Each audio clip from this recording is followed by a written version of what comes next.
The story of the intelligent investor, the master's guide to the eternal market. In the heart of the speculative jungle, where rumors roared and prices gyrated like leaves in a storm, an elder named Benjamin Graham sat in a quiet study. He was not a prophet of picks, nor a soothsayer of stocks.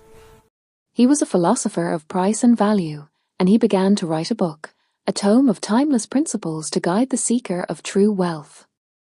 He called it The Intelligent Investor. Its first lesson was a dividing line, drawn in the sand of the soul. Chapter 1. The Two Tribes of the Market.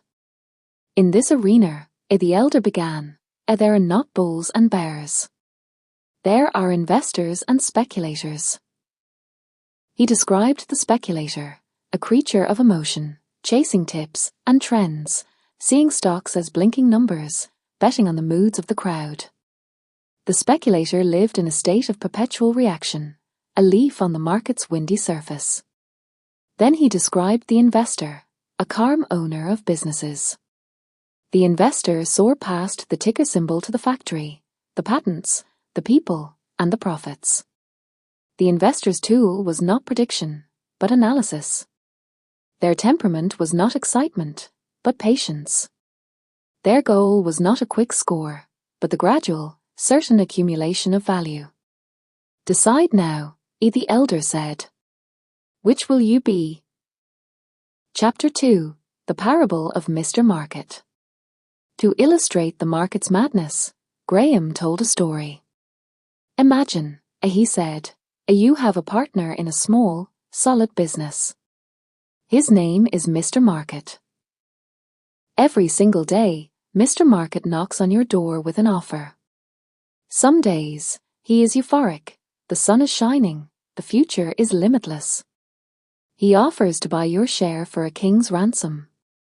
Other days, he is in the depths of despair, the sky is falling. He offers to sell you his share for a pittance. The key, the elder whispered, is this: you are never obligated to accept his offer. You may ignore him. You may thank him for his quote and close the door. You only deal with him when his price serves your interests. The intelligent investor is the stoic partner who uses Mr. Market's manic depression for gain. When he is despondent and prices are low, you buy from him. When he is delirious and prices are absurd, you might sell to him. But you must never, ever let his mood become your own. Chapter 3. The Sacred Doctrine of the Margin of Safety. This was the elder's unbreakable commandment. You must never pay the full, fair price for a business, he instructed.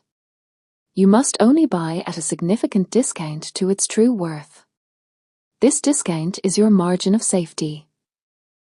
He explained it like an engineer building a bridge. If you calculate it needs to hold £10,000, you build it to hold 30,000. The margin of safety protects you from miscalculation, from bad luck, from the unforeseen storm.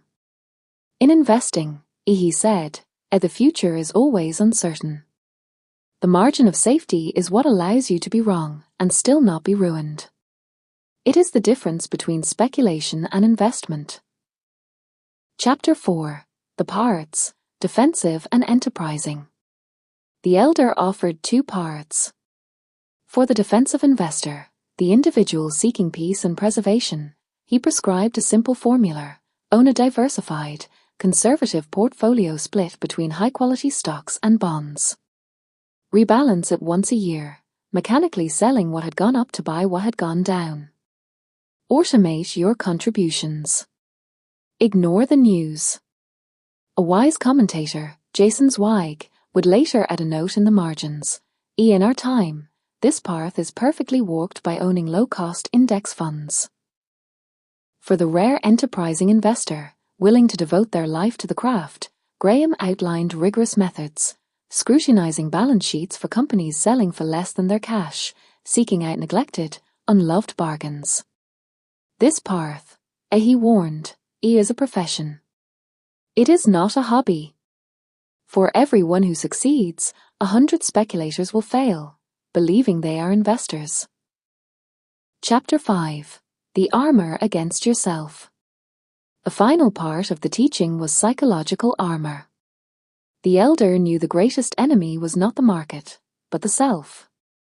He warned against the siren song of forecasting. He condemned the folly of market timing. He implored the reader to crystallize their investment policy in writing before the next mania or panic, to serve as a tether to their rational self. The investor's chief problem, and even his worst enemy, Graham concluded, is likely to be himself. You are not a container for knowledge, but a vessel of temperament. Cultivate the temperament of the owner, not the trader. The moral of the story. The intelligent investor is not a story of a single triumph. It is the story of building a fortress of principle, logic, and emotional discipline, within the chaotic, eternal marketplace.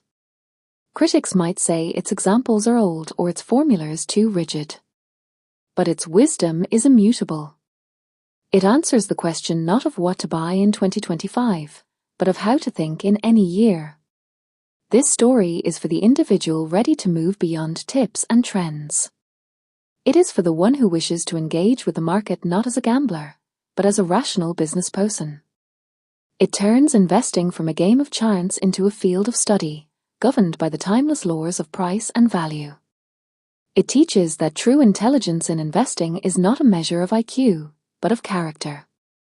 The intelligent investor is the one who can sit quietly while Mr. Market rages and weeps outside the door, waiting patiently for the moment when fear or folly offers a bargain too great to ignore. It is the story of winning by refusing to play the crowd's game.